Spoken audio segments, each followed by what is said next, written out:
Electron के, इसको हमने सिंबल में बोला था ना, यू नॉट। ये कंप्लीट जो है, this is the delta H total, ऐसे निकालते हैं, यही तरीका है। आपने तो, कुछ लोगों ने सिर्फ यहाँ आई लिखा है तो गलत है ना, क्योंकि दो भाग में होंगे तो इसको दो बार करेंगे। तो अच्छा, मान लो एल सील थ्री का क्वेश्चन होगा तो कैसे करेंगे फिर? तीन बार करेंगे, छाप लो इसको, है ना, ऐसा था। इसके ऊपर मैं भी सवाल देता हूँ, जो जेई मेन 2023 में आया है। यही दो तीन बातें करनी है, खत्म हो गया है तुम्हारा सिलेबस, एक दो सवाल कराते हैं, फिर तुम लोग रिवीजन कर लेने का। नया चैप्टर चालू करेंगे मंडे से, सॉल्यूशन। कल से, हाँ कल ही है ना मंडे, हाँ वही तो, कल ही तो मंडे, तो कल ही है ना। हाँ जी, बोलो ना। हाँ, कौन सा कौन सा? बहुत कम, बहुत कम। बोलो। आए, सबके हम फैन है। कौन सा? टू फोर का फॉर्मेशन लाओ, मैं लिख के रिएक्शन दे देता हूँ। एन टू एच फोर है ना, तो इसको ऐसे लिख सकते हैं, ऐसे। इसको बॉन्ड ऐसे लिख देंगे, N2H बॉन्ड के फॉर्म में। इसका ऐसा होता है सिर्फ, ऐसे, है ना। तो देख लो, सब दिया है इसमें। लेफ्ट वाला डेल्टा एच में से राइट वाला घटा दो, आंसर आ जाएगा, है ना। ये लिख नहीं रहा है, जा। कहाँ लिख रहा है? ये रफ पे लिख रहा है। ओके, तो इसको बोलते हैं बॉर्न हैबर साइकिल। छाप लो।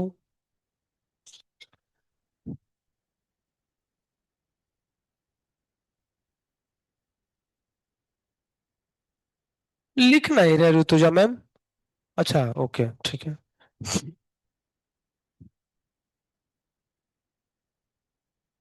आज कई लोग अब्सेंट है ना, पूरा ये सभी यहाँ है ना, सब टॉप लाने के लिए कुछ भी लोग करते हैं।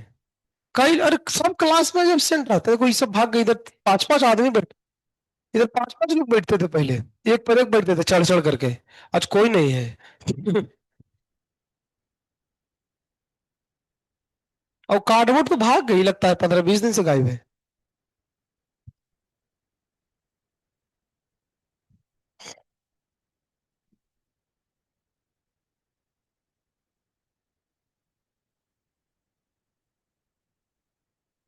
टारगेट आज का। 70। हर बार 70 ही। हम टारगेट देते हैं, उसको क्रॉस नहीं, बहुत कम लोग कर पाते हैं। नहीं, टारगेट इसका चलो 60 कर देता हूँ। 50 करेंगे तो कोई भी क्रॉस कर देगा। हम्म। 60 रखता हूँ, 60 सही रहा, हाँ बोलिए ना। हाँ, 60 रखोगे चलेगा।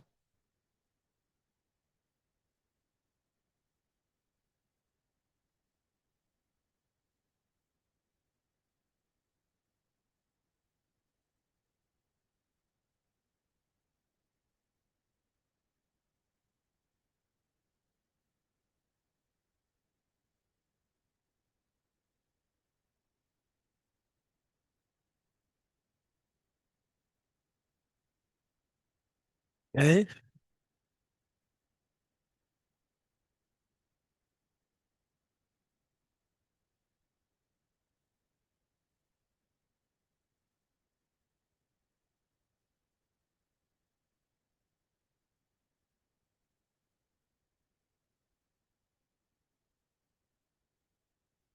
चलो बाबू, कुछ और देख, दो सवाल तुमको देता हूँ इसके ऊपर, बॉर्न हैवर साइकिल पे सवाल कैसे आता है। तो ये क्वेश्चन आया है जेईई मेन 2023 में, लिखो। नींद आ रहा है? सो जाओ, सो जाओ, सो ना, सो जाओ। लिखो।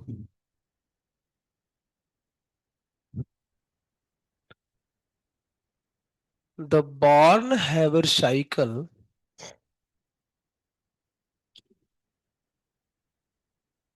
और केसीएल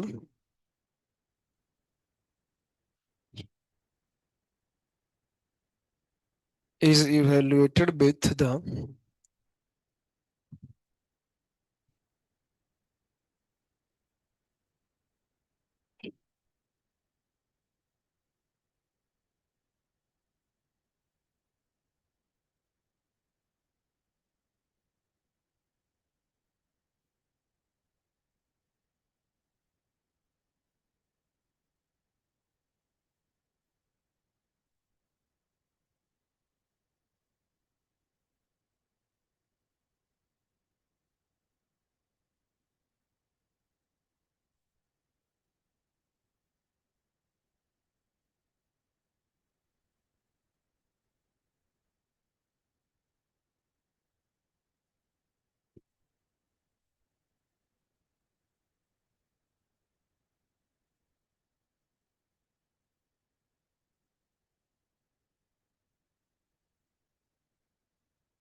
ये ऐसे सवाल आता है जेई के अंदर बॉर्न हैबर साइकिल के सारे डेटा दिए रहते हैं, तुमको निकालना होगा। क्या? नहीं, नहीं आएगा, आज नहीं आएगा। सीईटी के बुक में ऐसे कोई क्वेश्चन नहीं है, इसलिए नहीं आएगा।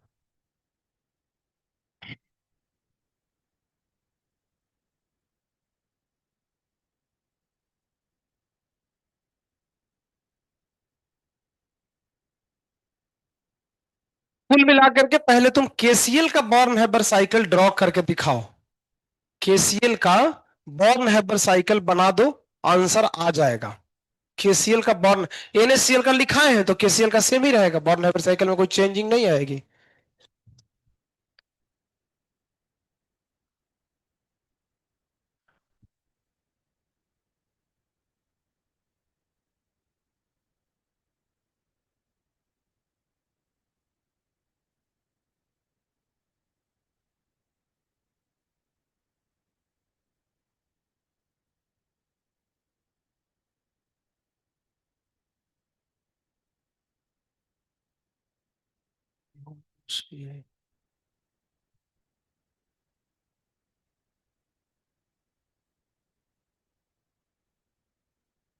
ए, पढ़ाई कर रहा है, जो कुछ कर रहा है।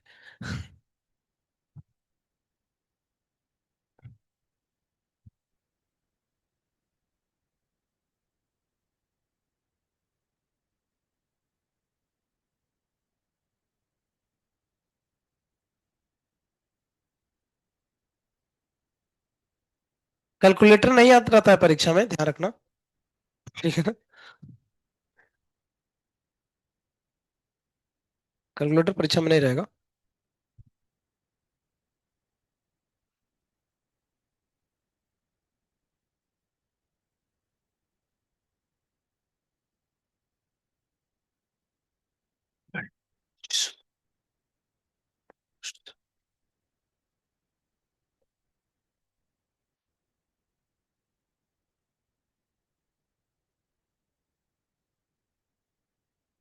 मेरे को भी नहीं पता है।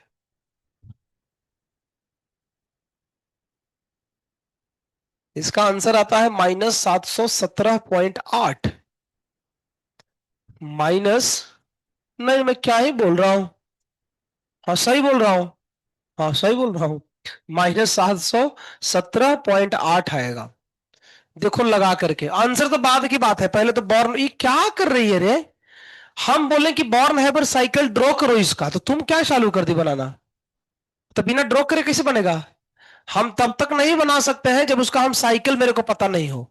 तो केसीएल का पूरा साइकिल बनाओ, साइकिल के बाद उसका फॉर्मूला आएगा, फिर उस फॉर्मूले में वैल्यू को पुट कर देंगे, तो साइकिल पहले बनाओ ना केसीएल का, 1 मिनट में जल्दी बनाओ, मैं चेक करता हूँ अभी। जैसे एनएसीएल का साइकिल था वैसे ही केसीएल का साइकिल होता है।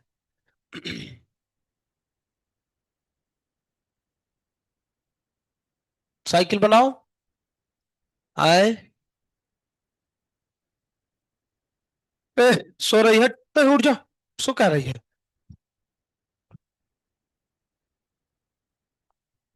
ठीक है।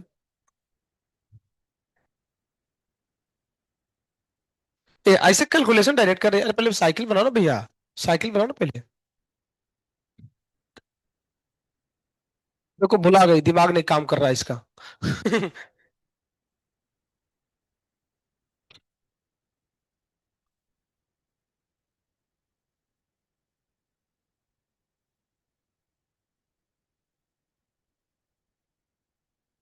साइकिल बनाओ साइकिल। साइकिल बनाने के लिए पहले हम रिएक्शन लिखते हैं। एनएससीएल का साइकिल कल सिखाए थे रे बाबू। आए। क्या देखो ये ऑटो रिक्शा बना रहा है, उसमें बैठ के जाएगा। ये तो नहीं बना रहा है, कहा रे। बाद में पढ़ेगा लेक्चर ये। जैसे भी आने वाला ही नहीं है। छोटू बाबू बनाओ। ये आज नहीं आएगा, मतलब ये तो टॉपिक हम कवर कर रहे हैं ना। हम्म। सर क्यों नहीं? क्या है? क्या करता है? अच्छा।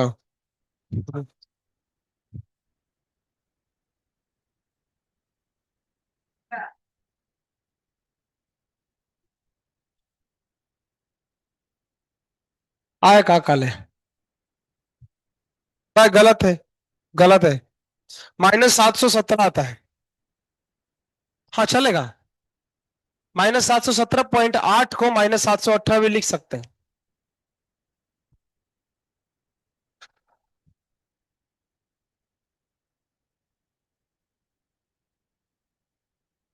देखो, कई लोगों को बनाने ही नहीं आ रहा है कैसे बॉर्न हैबर साइकिल बनाते हैं। केसीएल बनाना है ना, तो केसीएल का रिएक्शन हम अभी लिखाए हैं। K+Cl2 गैस और सॉलिड से बनता है। अब इसके बॉर्न हैबर साइकिल ड्रॉ करने के लिए इसको पहले कन्वर्ट करेंगे गैसियस मीडियम में, फिर इसको कन्वर्ट करेंगे आयन के फॉर्म में। सिंपल है। इस वाले एनर्जी को बोलते हैं डेल्टा एच सब्लिमेशन, इसको बोलते हैं डेल्टा एच आयोनाइजेशन। ठीक है। फिर यहां आ जाओ। ये बैलेंस करना पड़ेगा, नहीं गलती हो जाएगा। इसको कन्वर्ट करो।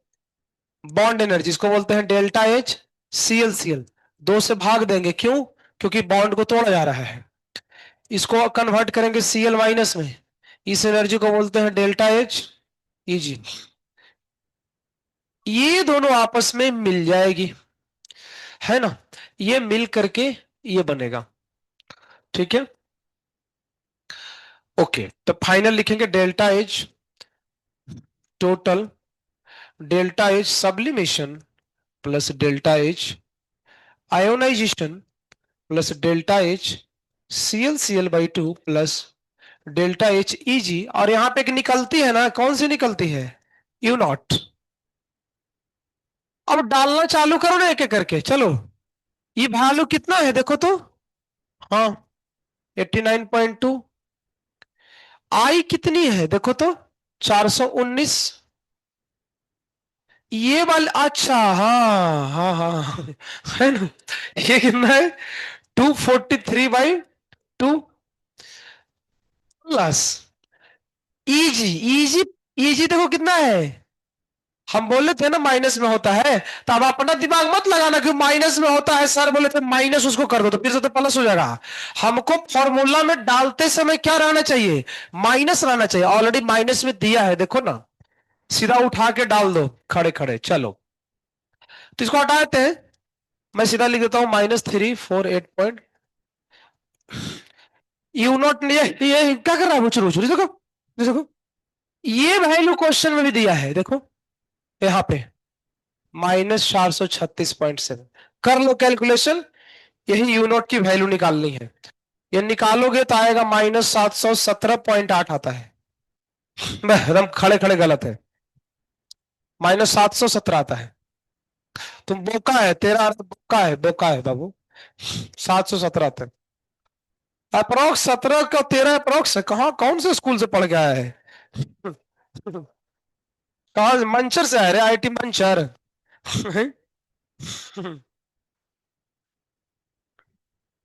एवले वाली से आया पढ़ के।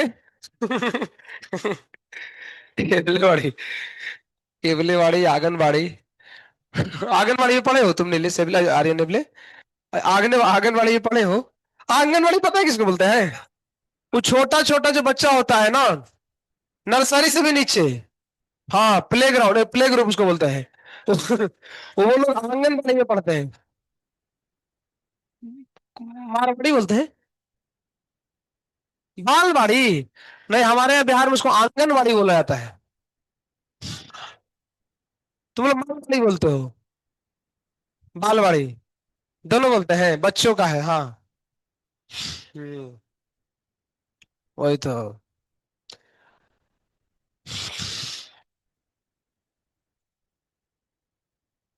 बाप रे बाप। देख रहे, एक वो कराया था MGCL2 का। ये करा दिया ना? अभी तो करा ही दिया। MGCL2 वाला। कहाँ? ये करा दिया ना? हो गया ना? लास्ट है टॉपिक, खत्म हो गया, टाटा बाय बाय। थर्मोडायनेमिक्स का अंतिम टॉपिक है। लिखो, ग्राफिकल कंपैरिजन ऑफ, चैप्टर खत्म। 10 मिनट का और है बस।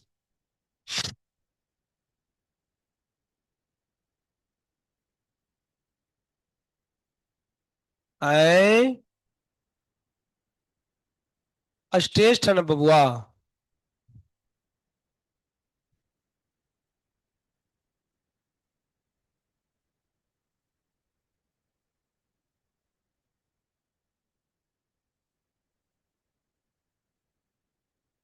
ठीक है।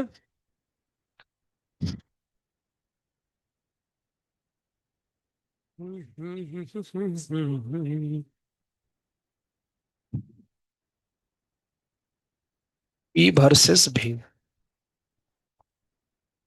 देखो इधर, यहां स्टार्टिंग है, इसको ऐसे बनाएंगे। आहा, ठीक है। फिर से, आहा, ये ऐसे जा रहा है। इसको बोलते हैं एक्सपेंशन। क्यों? क्योंकि वॉल्यूम धीरे धीरे बढ़ रही है। आइए जी देखते हैं। ये पॉइंट 1 है, ये पॉइंट 2 है, और ये पॉइंट 3 है। ये ग्राफ एडियाबेटिक का होता है, एडियाबेटिक प्रोसेस।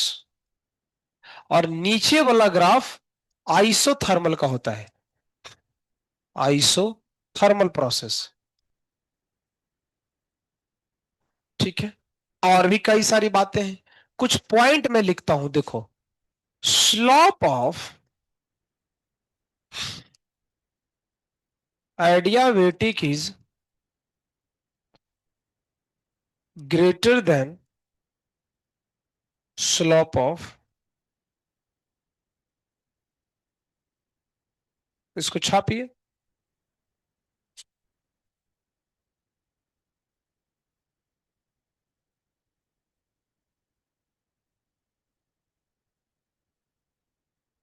गामा 10 से।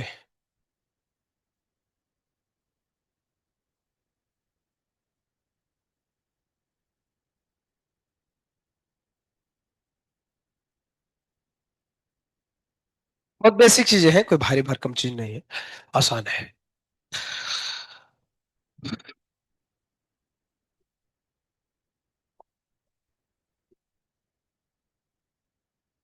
समझ में आ रहा है भैया? है ना? बढ़िया से लिखो।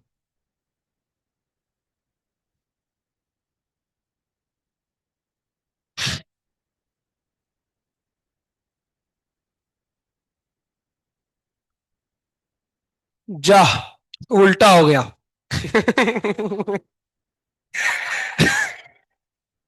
ये हम सही लिखे थे, यहाँ सही लिखा है, ये उल्टा हो गया। ये यहाँ आइडिया लिखना था, सॉरी, आइसोथर्मल। आई डिस्ट्रैक्ट हो गया यार, छोड़ो ना। ये आइडिया बेटिक है।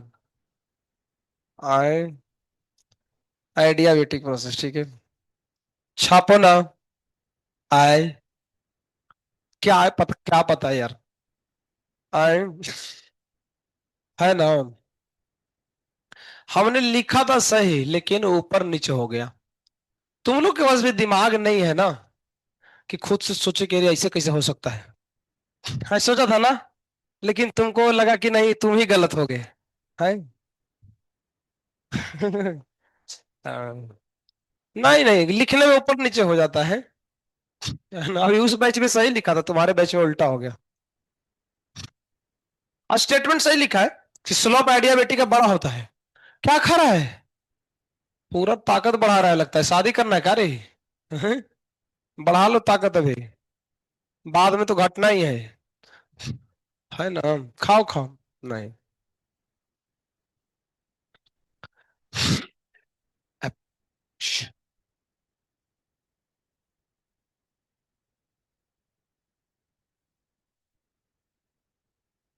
समझ में तुमको आ रहा है बाबू?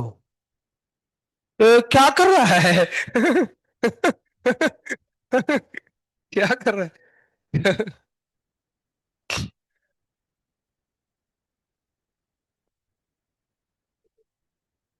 तो दोनों के ढाल में सबसे ज्यादा ढाल कौन सा है, देखो? आइडियाबेटिक। इसलिए आइडियाबेटिक का स्लोप क्या होता है? आइसोथर्मल से ज्यादा होता है। और कितना ज्यादा होता है, ग्रीन कलर से देखो लिखा है। आइसोथर्मल का कितना टाइम्स है? Gamma times. ये गामा कौन सा है?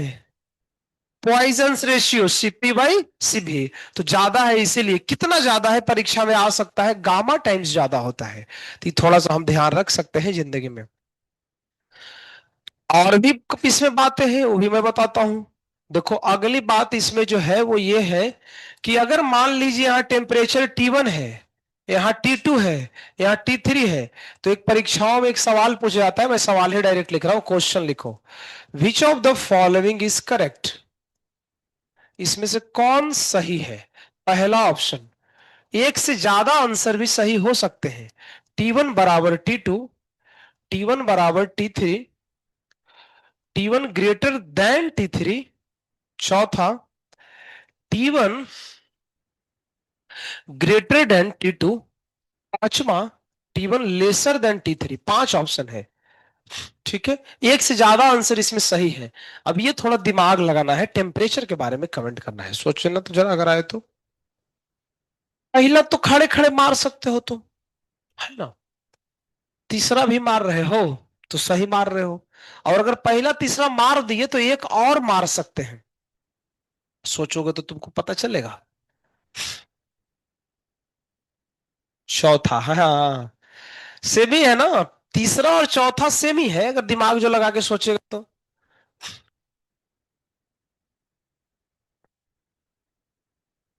करो करो करो।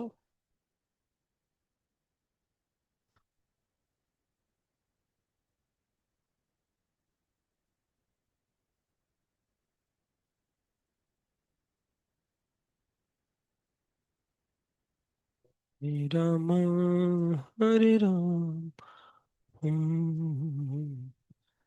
राम राम, हरे हरे, हरे कृष्ण,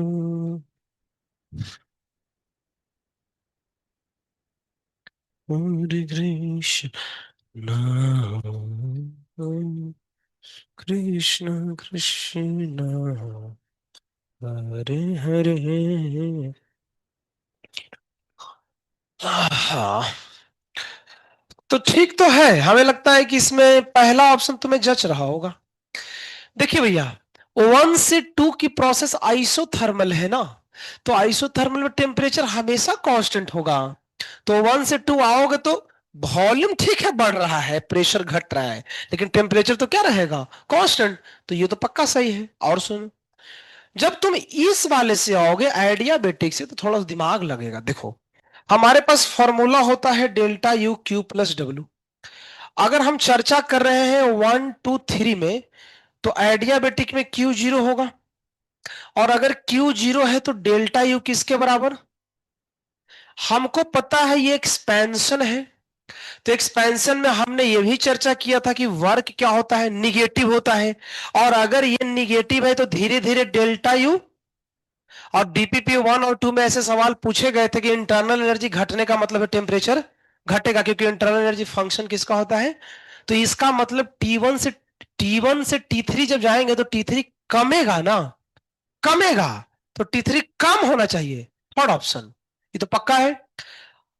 और सोचो, देखो, T3 T1 से कम है, और T1 T2 बराबर है, यानी कि T3 किससे कम है, T2 से भी कम है। तो ऐसा ऑप्शन है कहीं? ये ऐसा तो ऑप्शन ही नहीं है ना। नहीं, फोर्थ नहीं हो सकता है। फोर्थ कैसे होगा? फोर्थ तो नहीं, ऐसा कोई ऑप्शन नहीं, दो ही ऑप्शन सही है, जो ज्यादा नहीं है। हाँ, यहाँ पे मैं अगर ये लिख दूं ना, यहाँ पे अगर ऐसे लिख दूं, देखो, T1, और ऐसे लिख दूं, नहीं T1 तो कहां से लिख रहे हैं यार, कुछ भी लिख रहे हैं। T2, ये ऑप्शन सही हो सकता है, देखो कैसे। क्यों? T2 T1 बराबर है, और अगर T1 T3 से बड़ा है तो T1 की जगह हम T2 भी लिख सकते हैं ना। तो एक ऑप्शन अगर ये रहता तो हम ले सकते हैं, बट ऑप्शन नहीं है, तो फालतू का, इसको छोड़ दो। तो दो ऑप्शन सही हो गया, इसको छाप लो। तो ये एक्सपेंशन के केस में ऐसे ग्राफ, और भी इसमें चीजें सोच सकते हैं।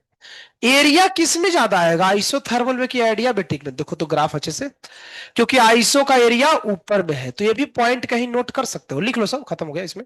ये पॉइंट लिख लो, work done in isothermal expansion is greater than adiabatic expansion।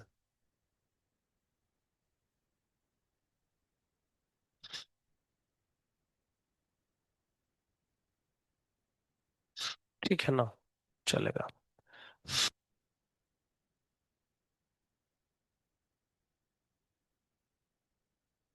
तो ये तो हुआ तुम्हारा एक्सपेंशन का, वैसे ही कंप्रेशन का हम उलट देंगे तो ग्राफ बन सकता है कंप्रेशन के केस में। तो ये सब छोटी छोटी बातें हैं जो परीक्षाओं में आती है, तो ध्यान रखना है। चैप्टर खत्म हो गया 3 हफ्ते में तुम्हारा। ओवरऑल सब पढ़ लो, डाउट वगैरह पूछ लो कहीं है तो, है ना।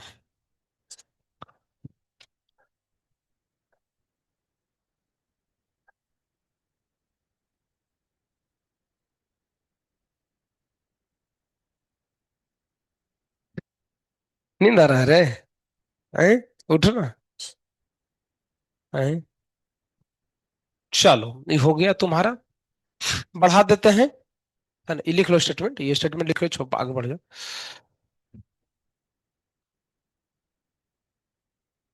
ला, ला, ला।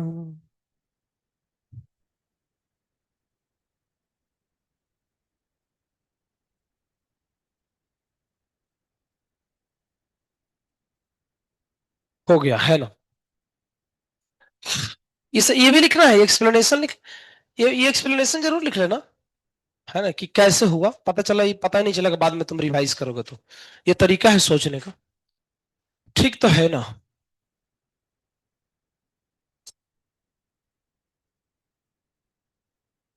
केस 2 ले लेते हैं, अब छोटा है। केस 1 में हो गया तो इस जल्दी समझ लोगे। कंप्रेशन, कंप्रेशन का ग्राफ ऐसे बनता है, देखो, P वर्सेस V। इसका कर्व ऐसे है, देखो, यहां से चालू होता है ऐसे, फिर ऐसे, है ना, ऐसे ऐसे, है ना। इसमें भी मार्किंग हम कर सकते हैं, 1 है, 2 है, और ये 3 पॉइंट है। हाँ, इसमें ऊपर वाला को एडियाबेटिक बोलते हैं, अभी सही है। और ये ग्राफ आइसोथर्मल का है ना। तो इसमें भी सब बातें हम लोग कर सकते हैं जो इधर कर रहे थे। यहाँ पे आप मान लो कि T1 है, यहाँ पे मान लो T2 है, यहाँ पे T3 है, तो यहाँ से फिर एक क्वेश्चन हम ऐसा बना के दे सकते हैं, which of the following is correct, इसमें से कौन सही ऑप्शन है। फिर से ऑप्शन बना देता हूँ, T1 बराबर T2, T1 बराबर T3, तीसरा T2 ग्रेटर देन T1, चौथा T2 लेसर देन T1। मार दो ऑप्शन, ऐसे परीक्षाओं में आ सकता है सवाल, है ना। ठीक है। और इस बार एरिया कौन सा बड़ा है देखो तो। हाँ, इस बार एडियाबेटिक का बड़ा है, मतलब इस बार एडियाबेटिक वर्क डन ज्यादा होगा इस केस में ऐसे। तो यही सब है, सब सवाल आते हैं, ये मोस्टली एडवांस का टॉपिक है, ये मेंस में सवाल इधर से कम आता है। तो ये लास्ट था, मैं बता दिया तुम लोग को, तो ये थर्मोडायनेमिक्स खत्म हो गया यहाँ पे तुम्हारा। तुम सॉल्व कर सकते हो, हमने तो डीपीपी बहुत सारे दिए हैं, 7-8 डीपीपी दिए हैं। तो मेंस लेवल के लिए तो डीपीपी बहुत है, और क्वेश्चन तुमको करना हो तो एलन की सीट कर सकते हो, जो ऑलरेडी तुम्हारे टैब में डाल दिया गया है। बेसिक क्लैरिटी के लिए सीईटी का बुक बना लो, बेसिक के लिए, है ना, ताकि फॉर्मूला वगैरह एकदम बढ़िया से आ जाए, कैलकुलेशन, क्योंकि सीईटी में कैलकुलेशन ज्यादा होता है, कॉन्सेप्ट कम होते हैं। कॉन्सेप्ट के लिए तो जेई के क्वेश्चन तुमको करने होंगे मेंस के। तो हमने ऑलरेडी 7 डीपीपी में मेंस के सब बहुत सारे सवाल ले लिए हैं। कुछ सवाल नहीं लिए होंगे तो तुम सॉल्व करो और डाउट वगैरह में पूछ लो, ऐसा करके। फिर हम अभी कल से नया चैप्टर चालू करेंगे सॉल्यूशन, वो भी सैटरडे को खत्म हो जाएगा। और उसमें भी मैं तुमको पीडीएफ दूंगा, क्योंकि हमारे पास वही एक ऑप्शन है, क्योंकि पीडीएफ नहीं देंगे तो बहुत समय लगता है लिखने में। तो पीडीएफ से उसको भी हम करेंगे, है ना। स्लो चलेगा लेक्चर अभी, क्योंकि अभी जीटी पोस्टपोन्ड हो गया, तो हड़बड़ी नहीं है कुछ। देखो 8 को हुआ तो ठीक है, नहीं तो फिर बाद में होगा, ऐसा है। इसमें कौन कौन ऑप्शन लगता है सोचो तो। आए, एक तो भैया तुम्हारा ये तो पक्का सही है, सेकंड और बताओ, और तीसरा भी सही होगा। बस बस, अब नहीं सही है। तीसरा क्यों सही है, प्रूफ करके देख देता हूं, देखो आओ। Delta U Q plus W, अगर तुम 1 2 3 प्रोसेस लोगे तो एडियाबेटिक है, तो क्यू हो गया 0। तो डेल्टा यू डब्ल्यू, एक्सपेंशन में डब्ल्यू होता है पॉजिटिव, तो डेल्टा यू बढ़ेगा, मतलब टेम्परेचर बढ़ेगा, तो T3 will be greater than. गलत तो लिखा है, गलत लिखा है क्या रे? नहीं, सही तो लिखा है, सही लिखा है, सही। T2 क्या होगा, बड़ा होगा। तो सिंपल था, यही इतना बात था। और तो कुछ, कॉपी थोड़ा कॉपी दिखा दो श्रुति, दिखाओ तो पिछले। ये हो गया कवर।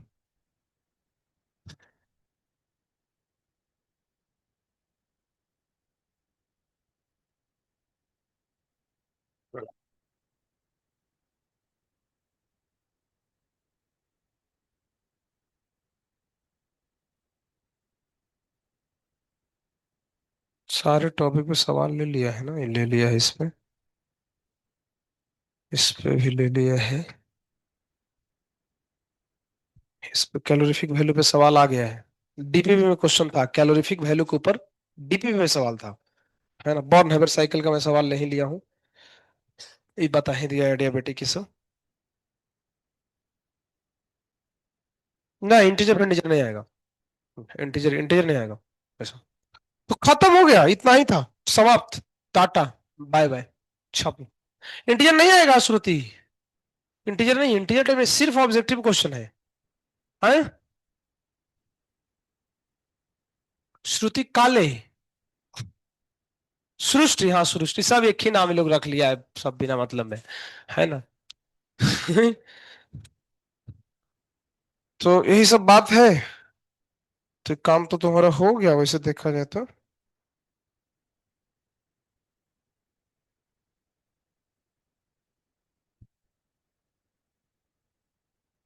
कहानी सुनना है क्या?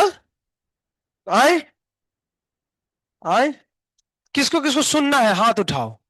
कितने लोग कहानी सुनना चाहते, नहीं मोस्टली क्या, कितने लोग सेल्फ स्टडी करना चाहते हो? ये सब पढ़ने वाले लोग हैं, पढ़ के कहाँ जाओगे? मारे नहीं जाओगे,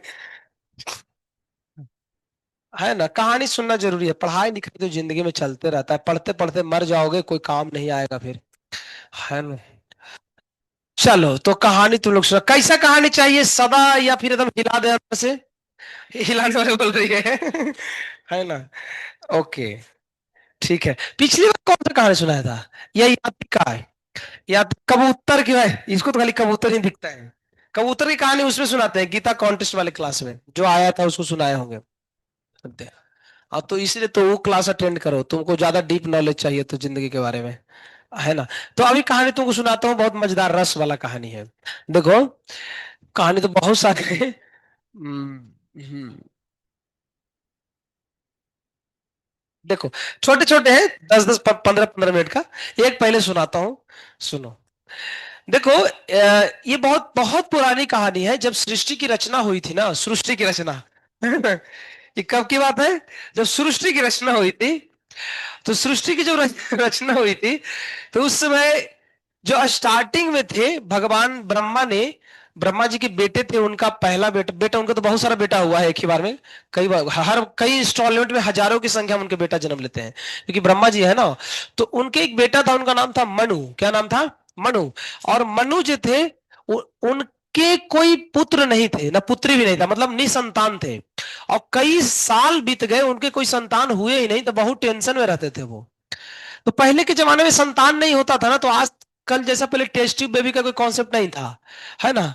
तो पहले नहीं संतान हो रहा है, इसका मतलब पहले कोई लोग स्पिरिचुअल एक्टिविटी करते थे, यज्ञ वगैरह करते थे, कुछ ऐसा करते थे, तो यज्ञ से कुछ होता था। अब वो सब टेक्नोलॉजी नहीं काम करता यज्ञ वाला, है ना, अब वो टेक्नोलॉजी खत्म हो गया, पहले तक ही था। तो मनु ने क्या किया, उनके गुरु थे, उनका नाम था वशिष्ठ।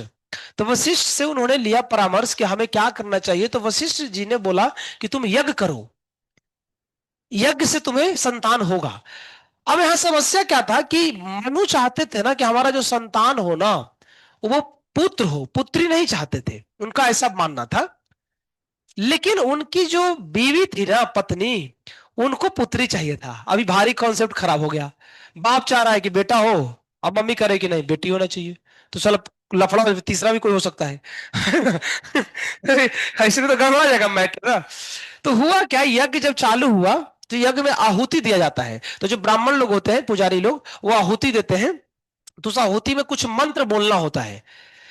अब उसमें जो जजमान थे ना, इनकी बीवी ही बनी थी, बैठी हुई थी, दोनों बैठे हुए थे। लेकिन जब सब पूजा समाप्त हो गया, फिर ये, इनकी जो पत्नी थी वो प्रेग्नेंट हुई कुछ समय के बाद। और जब बच्चा जन्म लिया, तो बच्चा नहीं जन्म लिया, क्या ले लिया? बच्ची जन्म ले लिया। तो बच्चा नहीं हुआ, क्या हो गया? बच्चे हो गया इस बार। तो अब मनु को बहुत टेंशन हुआ कि अरे, हम तो ये सब साधु लोगों को बुलाए थे, ब्राह्मण लोगों को, कि पूजा पाठ करवा करके हमें पुत्र की प्राप्ति होगी, ये उल्टा कैसे हो गया? तो उन्होंने फिर से पूछा अपने गुरु वशिष्ठ से। तो वशिष्ठ तो बोले कि हाँ, हमने भी यही बोला था साधु लोगों को, पंडित लोगों को, कि पूजा ऐसे ही कराना। तो जब पंडितों से पूछा गया, तो पंडित लोग बोले कि देखिए क्या है ना, कि आपकी पत्नी का कॉन्सेप्ट अलग था, और इसी के कॉन्सेप्ट के हिसाब से इसके बच्चा हुआ है, बच्ची हुआ है ना। तो अब समस्या हो गया, क्योंकि तुम लोग को तो समस्या क्या हो गया ना, बच्ची तो खराब थोड़ी है ना, खराब की बात नहीं है। देखो, तुमको समझना पड़ेगा, पहले के जमाने में जो राजा लोग होते थे ना, उनके संतान में बेटा होना बहुत मायने रखता था। आज जैसा बात नहीं है, क्योंकि राजा वही बनेगा, राजा पहले बेटा, रानी, रानी का मतलब होता है विवाह होके कोई आएगा ना, जो राजा से विवाह करेगा वो रानी बनेगी। ऐसे परंपरा को चलाने के लिए कोई बाप अपने बेटी को रानी नहीं बना सकती है राजगद्दी का। बाप हमेशा, उसका जो बेटा होगा ना, वही राजा बनेगा। यानी एक क्षत्रिय के लिए इंपॉर्टेंट होता था कि उसका आगे आने वाले जनरेशन में बेटा ही होना चाहिए, बेटी हो जाए तो ठीक है, लेकिन बेटा भी होना चाहिए, ऐसा था। तो अब मनु के पास एक भारी टेंशन हो गया कि अब इनको तो पुत्र हुआ नहीं, अब करे तो क्या करेंगे ये। तो अब देखो, इसकी आगे की बहुत ट्विस्ट है इस कहानी में, असली मजा तो अब चालू होता है। अब ये जो वशिष्ठ थे ना, ये बहुत खतरनाक थे। ये बोले टेंशन मत लो, हमारे पास टेक्नोलॉजी है बेटी से बेटा बनाने का, पहले टेक्नोलॉजी था। उन्होंने उसको, पुत्री थी ना, उसको पुत्र में कन्वर्ट कर दिया। वाह, वाह वाह कर रहा है। और वो पुत्री का पुत्र बन गया, मतलब उसका सिस्टम चेंज हो गया, मशीनरी। अब वो जब पुत्र बन गया, तो एक बहुत बड़े राजा बना, उसका नाम हुआ सुद्युम्न। क्या नाम हुआ? सुद्युम्न। ये एक राजा है, बहुत खतरनाक, खतरनाक नहीं, बहुत बहुत अच्छा राजा हुआ। सुद्युम्न नाम के राजा हुआ, अब बहुत प्रतापी राजा हुआ। अभी ये राज्य काज संभाला। आगे बढ़ती है कहानी। अब मनु बहुत खुश रहने लगे कि उनके बेटा जो था, वो देश का राजा बना, आगे चल के उनके परंपरा को चलाने के लिए। लेकिन एक समय की बात है, घटना घटती है, ये घटना बहुत खतरनाक है। सुद्युम्न चूंकि राजा था, तो ये राजा लोग क्या होते हैं ना, घूमते रहते इधर उधर, है ना, जंगलों में जाते हैं, क्योंकि उनका काम होता है शिकार करना, जंगली जानवरों को मारना, देश की रक्षा करना। एक दिन वो भटकते भटकते एक ऐसी जगह पे पहुंच गए, जिस जगह पे नॉर्मल कोई आदमी जाता ही नहीं था, उधर गलती से चले गए। और वो जगह कोई और नहीं था, वो कैलाश था, भगवान शिव का निवास स्थान था, जहां सुद्युम्न पहुंच गए। जैसे ही वहां पहुंचे ना, तो आगे सुनोगे तो तुम दंग रह जाओगे। अब राजा है, तो राजा अकेले थोड़ी ना आया होगा, इसके तो कई सारे सेना थे। फिर बहुत हजारों की संख्या में घोड़ा भी आया था, हाथी आया था, क्योंकि राजा लोग चलते हैं टीम में। लेकिन जैसे ही उस शिव जी के रीजन में पहुंचा, एंट्री लिया ना बॉर्डर से, जितने लोग थे ना सब लोग स्त्री बन गए। ये राजा फिर से लड़की बन गया, इसके जितने घोड़ा था ना सब घोड़ी बन गया, हाथी सब हाथनी बन गया, बड़े बड़े सिपाही था ना वो सब लेडी सिपाही बन गया, है ना। ऐसा, माने कोई मेल बचा ही नहीं, सब फीमेल बन गया। भारी लफड़ा साला, एक तो बेटी जन्म लिया था वो, कैसे कैसे करके उसको बेटा बनाया, वो गलती से आकर फिर से बेटी बन गया। अब तो राजा बन गया था ना, राजा होने के बाद औरत बन गया, कितना बड़ा बेइज्जती का बात है। सब लोग देख रहे हैं, अरे ये क्या हो गया, है ना, पूरा बॉडी चेंज हो गया, है ना। पैंट शर्ट पहन के आया था, सबको सूट सलवार मिल गया ऑटोमेटिक, कोई जीन्स पहन लिया, कोई कुछ पहन लिया, कोई साड़ी पहन लिया, सब अपने आप को पहचान ही नहीं रहा था। तो वहां पे क्वेश्चन एक पूछा गया कि ऐसा क्यों हुआ कि उस नगरी में प्रवेश करते ही सारे के सारे लोग स्त्री क्यों बन गए। तो उसके पीछे एक छोटी सी कहानी आती है कि एक समय की बात है, कैलाशपुरी में भगवान शिव और पार्वती बैठे हुए थे और दोनों बात कर रहे थे, मतलब दोनों की इंटीमेट लीला उसको बोलते हैं, है ना, जो पति पत्नी के बीच में होता है। उसी दौरान कुछ लोग, पहले की बात है, वो इंटर किए थे कैलाश में। ये देख करके पार्वती को बहुत गुस्सा आया था कि हम लोग यहाँ दोनों रहते हैं और ये बीच में आकर कोई इंटरवेंशन कर देता है। तो पार्वती जी ने पूरे एरिया को श्राप दिया था कि भविष्य में अगर यहाँ कोई भी इंटर करेगा ना तो पुरुष रहेगा नहीं, क्या बन जाएगा, स्त्री। सब लोग स्त्री बन जाएगा, सिर्फ वहां एक ही पुरुष है, वो कौन है, भगवान शिव है, बाकी कोई पुरुष नहीं होता है। ये बात सही भी है, कैलाश में सिर्फ शिव जी ही हैं जो पुरुष है, बाकी वहां जो जाएगा ना वो थोड़ी देर के लिए, उतना देर के लिए स्त्री, फिर बाहर निकलो फिर से पुरुष, ऐसा होता है। ये रिवर्सिबल रिएक्शन है ना, फॉरवर्ड बैकवर्ड में चलता है, ऐसा है। तो वहां सब लोग गया, सब लोग स्त्री बन गया। तो इसका कारण यही था क्योंकि पार्वती जी ने श्राप दिया था उस रीजन को। और ये हर जगह से, भगवान के जितने भी प्लेनेट होते हैं, जैसे भगवान बैकुंठ में रहते हैं, तुम बैकुंठ में जाओगे ना, बैकुंठ में कोई भगवान ही सिर्फ पुरुष है, सब लोग स्त्री होता है ना, ऐसा सब लोग वहां स्त्री रहते हैं। तो हुआ ऐसा ही, लेकिन अब समस्या हो गया। अब ये सब पूरा जो आया था लीडर लेकर के, ये राजा रानी बन गया, खेल हो गया खत्म। अब तो भारी टेंशन है, अब होगा तो क्या होगा। तो अब फिर से समस्या हो गया क्योंकि ये लेडीज बन गई। तो अभी अपने गुरु के पास गई, फिर से वशिष्ठ के पास। अब बोली अब हम क्या करें, हम तो राजा बने थे किसी तरीके से करके, बचपन में तो पैदा हुए थे लड़की ही, लेकिन तपस्या करके उन्होंने इसको लड़का बनाया था। अब लड़का बनाया भी था, राजा था, बढ़िया राजा था, अब राजा ही बन, मान लो मोदी जी लड़की बन गए तो कितना बुरी बात है भाई। मान लो कल होके हिंदुस्तान टाइम्स में न्यूज छपे कि देखिए मेरे भाइयों एवं बहनों, बात ऐसा है कि आपके देश के प्रधानमंत्री स्त्री बन गए हैं। ये कितना बेइज्जती वाला काम है। क्योंकि अभी स्त्री बन गया तो अभी तो ठीक है, अभी तो प्रधानमंत्री स्त्री भी हो सकता है, लेकिन पहले के समय में राजा लोग सिर्फ पुरुष लोग ही होते थे, कोई स्त्रियां राजा नहीं होती थी। तो अब समस्या हो गया फिर से मनु के पास। तो इस बार फिर से मनु गए किनके पास, वशिष्ठ के पास। तो इस बार वशिष्ठ ने पता है क्या परामर्श दिया कि देखिए इसके ऊपर श्राप लगा है, क्यों, क्योंकि ये शिव जी के एरिया में गया था। एक काम कीजिए, शिव जी की तपस्या कीजिए, अगर शिव जी प्रसन्न हो जाएंगे ना तो हो सकता है इस श्राप से इसको मुक्त कर सकते हैं। आगे तो सुनो, अरे बहुत इंपॉर्टेंट कहानी है। शिव जी की तपस्या अब चालू हो गई, शिव जी प्रसन्न तो हो गए, लेकिन शिव जी जब प्रकट हुए तो शिव जी बोले ना कि देखो ये श्राप मैंने तो नहीं दिया था, पार्वती दी है, तो पार्वती के श्राप का भी तो फल रहना ही चाहिए ना, हम उनके श्राप को काट थोड़ी सकते हैं। हम बीच का रास्ता निकालते हैं, और बीच का रास्ता बहुत खतरनाक था। शिव जी बोले कि देखो अभी हम तुमको ये वरदान देते हैं कि तुम 1 महीना स्त्री रहोगे और 1 महीना पुरुष रहोगे।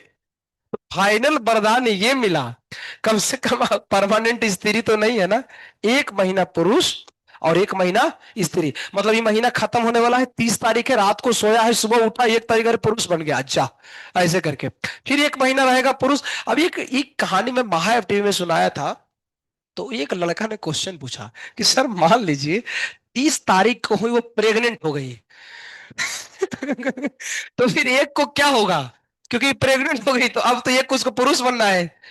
तो फिर ये मेरे को भी आज तक इसका आंसर नहीं मिला कि फिर क्या होगा। है ना, ये तो क्वेश्चन बहुत भारी सवाल है यार, कि मान लो 30 को ही प्रेग्नेंट हो गया और एक को उसको बनना है, फिर से लड़का बनना है, तो कैसे होगा, रात भर में कैसे डिलीवरी होगा, पॉसिबल ही नहीं है। तो एक एक महीना का इंस्टॉलमेंट दिया गया, एक महीना आए, वही ना, लेकिन एक महीने में तो उसको हटाना है, एक महीने में स्त्री, एक महीने में पुरुष। तो ऐसे करके वो राज्य चलाते थे। जब स्त्री बनते थे ना तो घर में ही रहते थे, बाहर नहीं जाते थे शर्म के मारे।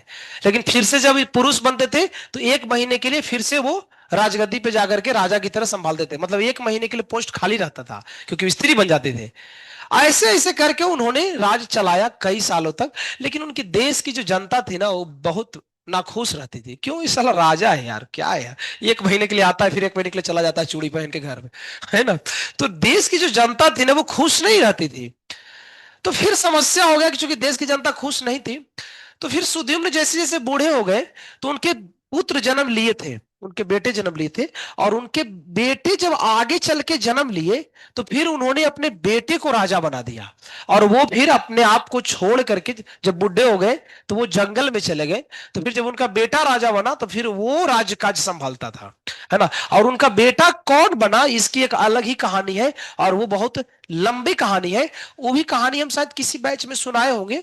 एक्चुअली इनके बेटा हुआ, उनका नाम था बुद्ध। हाँ, सुद्युम्न के जो बेटा हुए वो बुद्ध हुए। और इस बुद्ध का विवाह हुआ था किसके साथ, ईला नाम की स्त्री के साथ, है ना। और उनके बेटा हुए ऐला, और ऐला ही आगे पुरुरवा की कहानी एक और मैंने कहीं किसी बैच में सुनाया था क्या, है ना। तो वो फिर वो अलग ही कहानी दूसरी जगह जाती है। तो ये कहानी तो यहाँ पे खत्म हो जाता है। बहुत छोटी सी कहानी थी कि सुद्युम्न जो राजा था ना, वो स्त्री पुरुष बनने में ही उसका जीवन बर्बाद हो गया, और फाइनली वो बुढ़ा होकर के मर गया, ऐसा था। तो ये पहले हाई टेक्नोलॉजी हुआ करता था। अभी टेक्नोलॉजी ऐसा नहीं है कि कोई एक महीना स्त्री हो और एक महीना पुरुष। ये बहुत अच्छा है ना, दोनों मजा है, समझ रहे हो। एक महीना स्त्री भी है और एक महीना पुरुष भी है। ऐसा नहीं, तो ऐसा होना चाहिए था, सुबह से दोपहर तक स्त्री, शाम में पुरुष, है ना। ये भी पॉसिबल था। तो इस तरीके से करके उन्होंने अपना जीवन बिताया। तो ये किंग सुद्युम्न की कहानी थी। एक और कहानी सुनाता हूं छोटी सी। अगली कहानी है, एक साधु की कहानी है। इसे सुना है क्या, ये तुम्हारे बचपन में नहीं सुनाया हूं। ये है सौभरी मुनि की कहानी है। सौभरी, ये तो कहानी और खतरनाक है। सौभरी, सौभरी, SAUBHARI, है ना, सौभरी। तो इस सौभरी मुनि की कहानी कुछ ऐसा है। ये एक बहुत खतरनाक साधु थे जो पानी के भीतर तपस्या करते थे, क्योंकि पानी में कोई डिस्टर्ब नहीं करता था। पानी में जाएगा कौन, पानी के भीतर ये तपस्या करते थे। कई बार क्वेश्चन आता है कि पानी के भीतर तपस्या करते तो पानी में इनको ऑक्सीजन कैसे मिलता था। वो गैस, उस सिलेंडर लेके गए थे ऑक्सीजन का, वो बाहर रख दिए थे और वहां से पाइप लेकर के नीचे डूबे हुए थे। समझ में आया ना। तो ऑक्सीजन सिलेंडर मिलता होगा मार्केट में, हाँ मिल सकता है, प्रैक्टिकली पॉसिबल है। तो सौवरी मुनि तपस्या करते थे पानी के भीतर। बहुत खतरनाक तपस्वी थे, कई हजार साल से तपस्या कर रहे थे। इनका बॉडी सूख करके सिर्फ हड्डी बचा हुआ था। लेकिन एक दिन एक बहुत खतरनाक घटना घटता है, वो घटना सुनना। ये हम पढ़ाए थे गीता कॉन्टेक्स्ट लेक्चर 1 में, कि कैसे कोई व्यक्ति कोई चीज को देखता है ना, देखने से कॉन्टेम्पलेशन होता है, कॉन्टेम्पलेशन से आदमी डिस्ट्रैक्ट हो जाता है। क्या हुआ कि जब सौम्य मुनि तपस्या कर रहे थे तो उन्होंने देखा कि बगल में एक पत्थर है, और उस पत्थर पे दो मछली है, एक मछली एक मछला है ना। दोनों गुलू गुलू कर रहा है। अभी गुलू गुलू करते हुए जब उन्होंने देखा, सौभरी ने, तो बस खाली देखा ही था, ऐसा नहीं कि देखा तो बस देखा, देख लिया। लेकिन जब देखा ना, अब जब ध्यान में बैठे ना, तो अब उनका ध्यान चला गया भगवान पर से। अब उनको लगने लगा कि अरे यार, अब उनको कॉन्टेम्पलेशन आ रहा है ना, अट्रैक्शन का, मेल और फीमेल का। ऐसे करते करते 2-4 दिन हुआ ना, उसका सिलेंडर फेंक फाक करके बाहर निकल गए पानी में से। और पानी में से बाहर निकल के जिस देश में, मतलब जहां रहते थे, जिस समुद्र में, जिस नदी में या नाला में कहीं भी रहते थे, है ना, वो निकल करके उस देश के राजा के पास गए।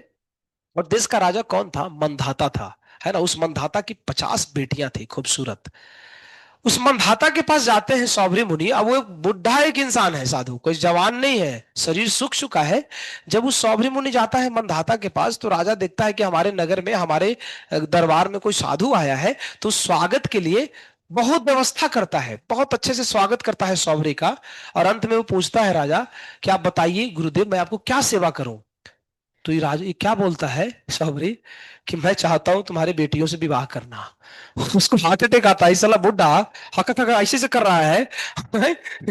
ये मुंह से इसका लार टपक रहा है, दांत सब टूट गया है, और हमें बोल रहा है कि हम विवाह करना चाहते हैं। तो बोला राजा ना कि ये तो संभव नहीं है, क्योंकि हमारी बेटियां आपसे कैसे विवाह कर सकती है, आप तो बूढ़े इंसान हो। इसको बहुत बुरा लगा, ये बोला कि अच्छा हम बूढ़ा है इसलिए शादी नहीं करेगा, ठहरो तुमको दिखाता हूँ। वहां से निकला ये वापस। अब चूंकि ये बहुत बड़ा तपस्वी था ना, तो इसके पास योग बल था। योग बल से क्या किया ना, इसने अपने बॉडी को ट्रांसफॉर्म कर लिया। मतलब ये था बुढ़ा, लेकिन बन गया एकदम 18-19 साल का नौजवान, पूरा तगड़ा, पूरा जिम उम करके प्रोटीन शेक वगैरह पी करके 2-4 दिन में आया, एकदम जीन्स वगैरह पहन करके, है ना। जब देखा ही राजा कि ये कौन है भाई, तो बताया कि वही जो परसों हम आए थे ना डंडा लेकर के, है ना, आ गए वापस फिर से। जब ये इसका लुक देखा ना, तो राजा प्रसन्न हो गया, फिर बोला कि डन, हमको क्या ही दिक्कत है, आप शादी कर सकते हो। तो वो राजा की 50 बेटियां थी ना, 50 बेटियों से एक ही इंस्टॉलमेंट में शादी हो गया। एक दो से नहीं, 50 से शादी किया इस सॉवरी ने। सोच लो भैया, सिर्फ कहां से ये सब कहानी चालू हुआ। वो मछला मछली को देख लिया था ना गुल्लू गुल्लू करते हुए, वहां से उसके दिमाग में आ गया, डिस्ट्रैक्शन हो गया। इतना बड़ा साधु जो भगवान को प्राप्त करने वाला था, अब यहाँ किसी और को प्राप्त करने के पीछे पहुंच गया। तो शादी तो हो गया, लेकिन अब देखो बैकग्राउंड में इसके पास कोई बैंक बैलेंस तो था नहीं, है ना, कि क्योंकि साधु था पहले ही, बॉडी तो बना लिया योग बल से, लेकिन अब पैसा कहां से आएगा। तो जब विवाह हुआ ना, तो विवाह में बहुत सारे दहेज इसको दिया राजा ने, बहुत है, क्योंकि 50 बेटी का शादी हुआ तो समझ रहे हो, अगर मान लो 55 लाख भी देगा तो बहुत पैसा हो जाएगा, है ना। 2.5 करोड़ हो जाएगा, तो 2.5 करोड़ में तो जिंदगी बहुत अच्छा कट सकता है। तो पैसा इसको दिया और बहुत सारे धन दिए, फिर राज भी दिया। और ये जो सौवरी था वो रहना चालू किया अपने 50 पत्नियों के साथ, खूब इंजॉय किया। 50 पत्नियां तो इंजॉयमेंट का कमी है ना, साला सुबह से शाम तक इंजॉय करेगा, रात भर, है ना। तो दिन भर इंजॉय किया, रात भर किया, ऐसे करते करते हजारों साल बीत गए। जब बहुत समय बीता, इसके बाल बच्चे भी हो गए, तब इसने जो बचपन में तपस्या की थी, बचपन में नहीं मतलब पहले जो तपस्या की थी, वो इसके भीतर रियलाइजेशन आया कि यार हम घर से निकले थे ऑक्सीजन सिलेंडर लेकर के तपस्या करने के लिए, ये साला हम कहाँ फंस गए, है ना। क्योंकि होता क्या है ना, कि संसार में हम जिस चीज को पाना चाहते हैं, जब वो मिल जाता है, तो जब तक नहीं पाए हैं ना, उसके बारे में बहुत हमको विचार आता है कि अच्छा वो मिल जाएगा तो ये करेंगे, ऐसा होगा, इतना मजा आएगा। जब वो मिल जाता है लगता है मजा कुछ नहीं है यार। क्योंकि संसार में चीजें क्या है ना, ग्राफ स्लोप जो है वो सैचुरेशन की तरफ जाता है। स्टार्टिंग में लगता है कि हम बहुत मजा कर रहे हैं, बट आगे जाकर के वो कांस्टेंट हो जाता है। तो सौभरी को रियलाइजेशन हुआ कि अब इतनी शादियां तो किए 50 स्त्रियों के साथ, खूब मजा किए, खूब इंजॉय किए, खूब घूमे, लेकिन जिंदगी में जो सेटिस्फैक्शन चाहिए ना, शांति, उसके हृदय में कभी नहीं हुई। अंतिम में सौभरी ने सब कुछ त्याग दिया फिर से, और फिर से ऑक्सीजन सिलेंडर लेकर के चला गया पानी के अंदर तपस्या करने के लिए। और जब वापस तपस्या चालू किया, और इस बार वो सक्सेसफुल हो गया, और वो भगवान के धाम चला जाता है। तो ये सौभरी मुनि की कहानी है, क्यों शास्त्रों में वर्णन है, सिर्फ एक चीज को समझाने के लिए, क्या, कि देखने से कॉन्टेम्पलेशन होता है, और कॉन्टेम्पलेशन से आदमी डिस्ट्रैक्ट होता है। तो हमें देखने पे कंट्रोल करना चाहिए, कुछ भी देखना नहीं चालू कर देना चाहिए। अब तुम लोग के पास तो खैर यहाँ पे फोन वगैरह नहीं है, नहीं तो घर पे जो रहते हैं बाप रे, वो तो कुछ भी देख रहे हैं, है ना, उल्टा सीधा वीडियो, है ना। यहाँ तो कम से कम तुम्हारा टैब जो है वो लॉक है, पूरा कुछ आलतू फालतू चीज नहीं देखते आप। कभी कभी घर गया तो देख लिया, है ना, महीना 2 महीना में चलता है थोड़ा बहुत। लेकिन जो लोग घर पे रहते हैं ऑलरेडी, जिनके पास कोई कंट्रोल नहीं है, वो लोग तो कुछ भी अचड़ा कचड़ा देख रहा है। तो जो जितना कचड़ा देखेगा ना, उसका दिमाग में उतना कचड़ा भरेगा, और दिमाग में कचड़ा भरेगा तो तुम्हारे एक्शन में भी कचड़ा ही आएगा। इसलिए तुम जो काम करोगे वो सब क्या रहेगा, कचड़ा ही होगा, तो रिजल्ट भी क्या होगा, कचड़ा ही होता है। इसलिए कचड़ा देखना बंद करो, ऐसा है। तो इस कहानी से सिर्फ इतना ही समझाया गया है कि हमें क्या देखना है ना, उस सिलेक्ट करके देखना है, सबको नहीं देखना है, मतलब कि सिलेक्शन होनी चाहिए, क्या देखना और क्या नहीं देखना। बहुत सारी चीज देखने से दिमाग में बहुत कॉन्टेम्पलेशन होता है। तो सौभरी मुनि की कहानी से ये पता चलता है। और ये सौभरी मुनि फाइनली इनका पतन हो गया था, लेकिन भगवान का चूंकि इन्होंने पहले से भजन किया था, तो वापस ये रिगेन कर लिए, और फिर से चले गए ये तपस्या करने, और ये भगवान के धाम चले जाते हैं। तो ये कहानी था सौभरी मुनि का, ऐसा ऐसे। तो ऐसे बहुत सारी कहानियां हैं, है ना, सुदिम्न की है, सौभरी मुनि है, ये आती है, छोटे छोटे चरित्र हैं। ठीक है, तुम थोड़ा थोड़ा पढ़ लो अभी तुम लोग, है ना, मैं छोटी छोटी सुना दिया तुमको। 3 बजे टेस्ट है ना, है ना। तो देखो आज कितना नंबर तुम लोग लाते हो। 60 नंबर लाओ तो ठीक है थोड़ा जिंदगी में। हैं?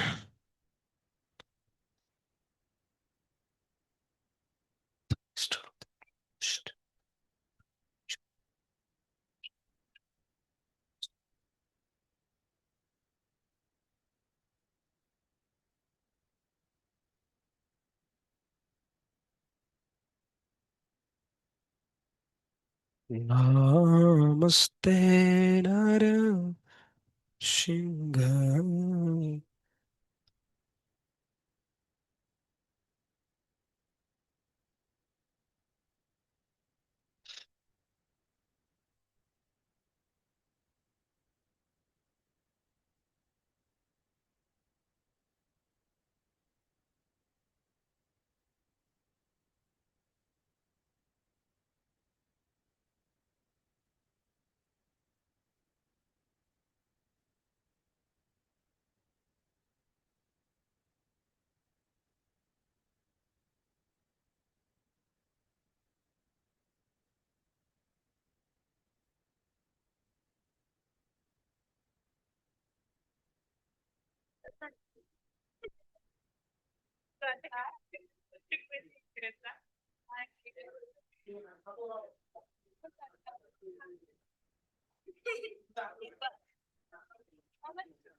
नाही पावले गाड नको बघू सॉल्व करते ते सॉल्व